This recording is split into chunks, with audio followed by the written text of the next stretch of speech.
In early 1948, Palestinians owned almost 9 times more land than Jews in Palestine.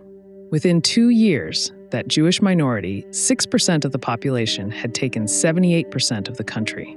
This is the Palestinian Nakba, measured in land taken. Before the Nakba, Palestinians owned about 13,000 square kilometers, and Jews owned 1,500 square kilometers. In November 1947, the UN partition plan handed the future Jewish state 55% of Palestine, even though Jews were only 1/3 of the population and most were recent European immigrants. Then came the war. Zionist forces carried out 31 military operations and at least 70 massacres. By the 1949 armistice, Israel had taken 78% of historic Palestine. More than 750,000 Palestinians had been pushed out, and 530 villages and towns lay empty. This property, owned by Palestinians who were still alive, became property of a new state.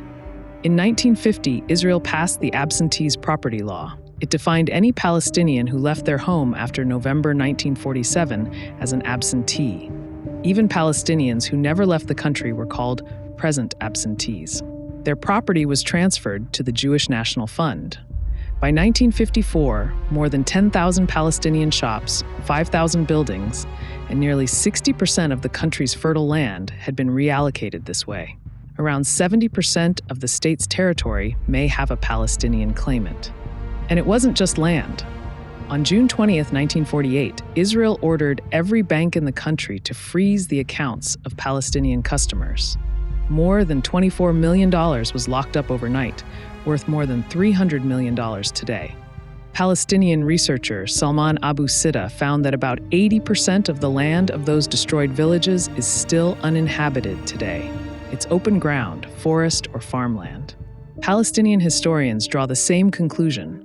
The Nakba wasn't a war for living space. It was a war to engineer a state with a Jewish majority. And in 2026, the same playbook is being used.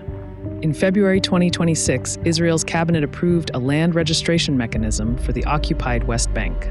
Any plot a Palestinian can't document on paper can now be claimed by the state.